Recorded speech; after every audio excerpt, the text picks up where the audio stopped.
YouTube. So um, there's another one for you. So uh, I mentioned before in another video that I was going to actually. I think I mentioned it before. Um, so I was going to start Halloween set or starting the hunt for 2025 um, right after in November. So kind of want to show you where I started. Um, so I removed the Dracula that I had over here. I'm gonna put a witch and do a whole witch thing in this area. Um, I started making these uh, jar lanterns, witchy-ish, bayou-ish, I guess, jar lanterns. I seen somebody make them on YouTube, and a couple people made them on YouTube. I had this string of lights, and just you could adjust I could adjust how they flicker um, and I stuck those inside two jars. I still have more to make. I just made so far two of them um, using peach jars. I'm gonna have two other jars I found. I have um, and so I could make two more, and then have two jars of peaches I have to basically consume in order to make more. Um, but what I did is I used some burlap to also cover some of the strand of lights. So um, I have to do that for the rest of the way. And I also painted the inside of the jars. These two are different colors. These two, one of them is like a yellow, the other one's a green. I think the next one might do a purple, like a very light purple. Kind of like the same color as that light down there. Um, have these lights all on a timer, and so they only turn on at certain times of the evening and to the early morning. Um, so yeah, so that's why I started with this side, and then if we go where the cemetery was, I'll show you what I've done over there. Actually, where I'm walking, I'm gonna have to clean this area all up by next year, so I have to worry about that. So over here, so the back is not finished. I haven't cut that out yet to the right size. But so I got these sheets of plywood free. Just somebody threw them out down the street. So I cut these.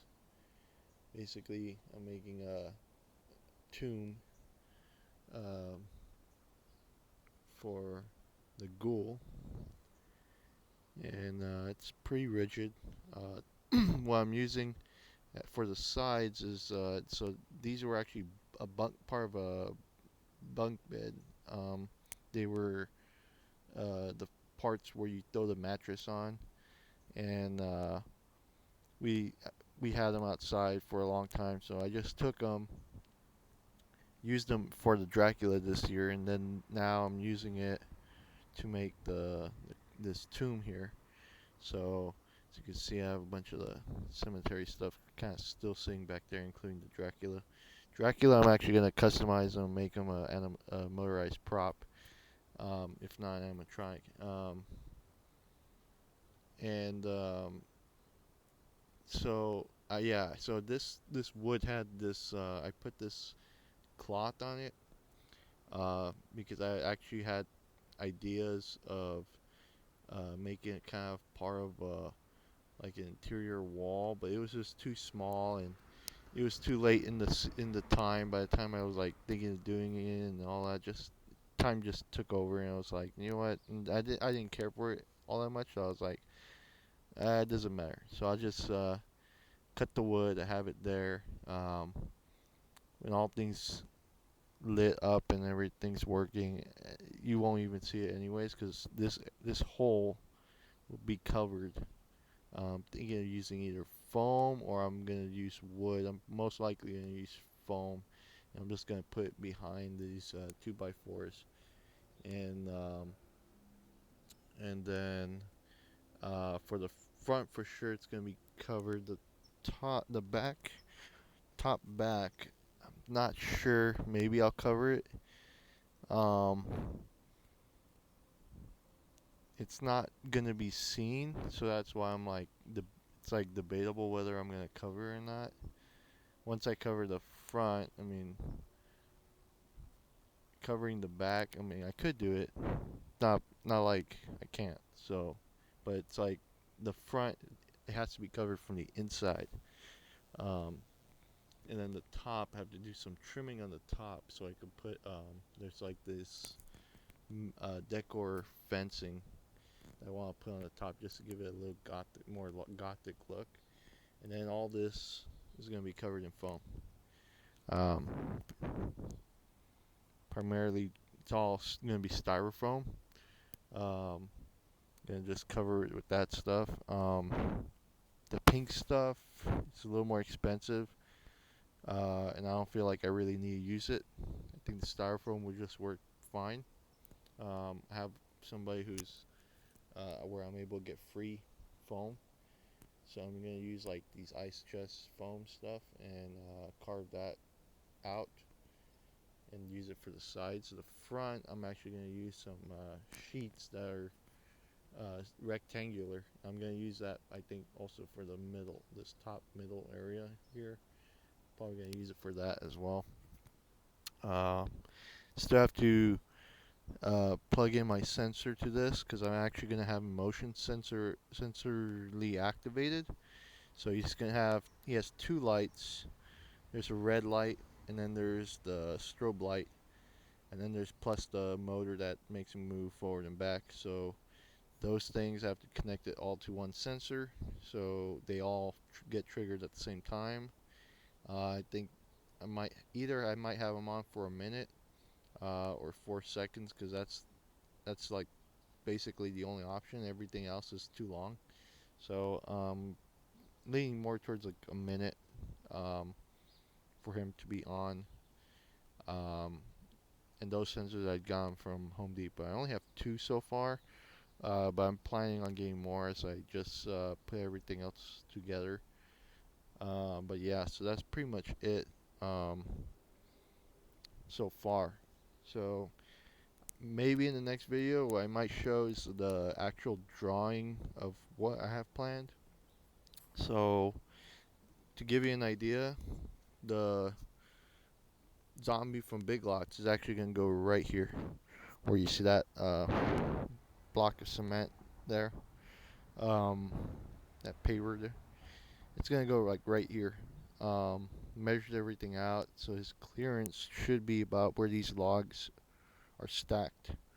So just where these were right here is like his clearance. So he'll be partly on this, and then I have to make an extension this way to about maybe right here. Remove these logs, remove this. Probably just not really remove it, but just move it somewhere. Um, because I actually want guests to walk through in this area, and then um, and so they're gonna have to. So all this stuff is gonna be rearranged differently, including this guy, the popping up. Guess you could say he's popping up zombie. He's gonna be. I'm gonna make something so it looks like he's coming out of his own tomb, but the tomb I'm gonna make for him is not gonna be like this one where it has like a whole top roof thing. No, this one is gonna be like kind of like one of those laying down tombs. So I'm gonna make it so he could have um, like there's gonna be like this broken cement paver, uh, which is just gonna be foam. But the idea is that I'm gonna put hinges on it so it could so when he pops up, he's gonna be pushing. He's gonna open that, pop up, and then when he closes, when he comes down, it's gonna close. So that's not too hard. Just gonna attach some metal wires, kind of like the one I used for his mechanism. I'm just gonna use that, and those wires that you get them from like any RC hobby shop. Usually they use them for airplanes, RC planes. So that's what I would use. Um, so that's what I'm thinking about doing with this guy. But yeah, so that's it so far. Yeah, I just put the stuff right here for now. Luckily, it's not gonna rain anytime soon, so I don't have to worry about that. But the good thing about these tombs, when I make them, is because I'm gonna have a roof, and there's gonna be a roof over this guy. Um, it's gonna keep at least the water from getting into the electronics. Um, if it rains, ever, if it rains ever. So because that's one of the main reasons for doing it is for the rain, and then after that, just like just decorating it, making it look good. So so yeah, so that's pretty much it. You can see that's where I plug everything. That's how I supply power to the cemetery and everything else. So yeah, so that's what I'm doing. I have to still make some columns that are gonna go like somewhere right here, and Um, I have some of my the material I need to use, and then still have some other pieces I need for the to make those columns. I still need I think a few more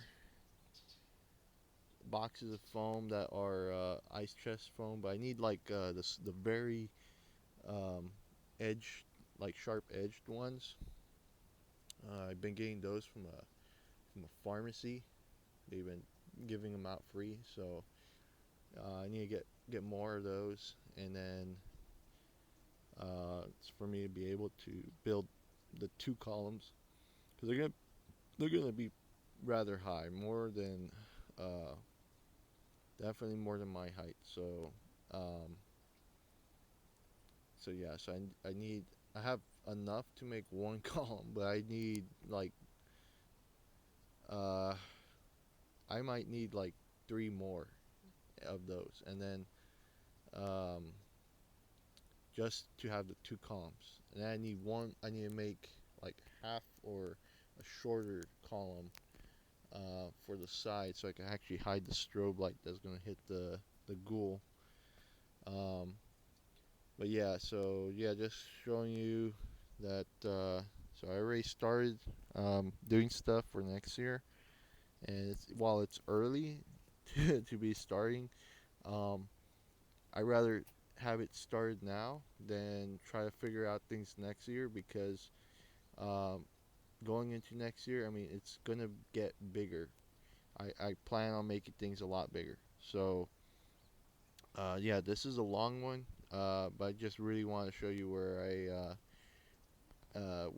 what I've been doing, where have I accomplished so far. Um, and so stay tuned for more updates on this. I might do another video on a few other things that are like scale related. So I have something that I made a while back that is in 1/12 scale. So I might show you a little bit of that. Just it's nothing that big, and actually it's nothing that complicated either. Um, so I might show you that, and then everything else most likely is gonna be Halloween related. In terms of 1/6 scale, I actually might have some figures to show you that I customized last year. Um, those are I have to pull them out and then line them up and then make a whole video with those. So I'll show you those. But yeah, leave it in the comments if you have any ideas about what I should do for next year in terms of haunt related. It's going to be a walkthrough, so I can put things that um, so the stuff I'm going to put out definitely going to have more sensors, going to be uh, more activated by motion. Um, gonna have sounds, so I did get some sound things from Spirit, so I could attach those. Um, so yeah, just any ideas, um, or maybe you could say what you're doing. you could leave it in the comments. So yeah, so stay tuned for more, and see you in the next one.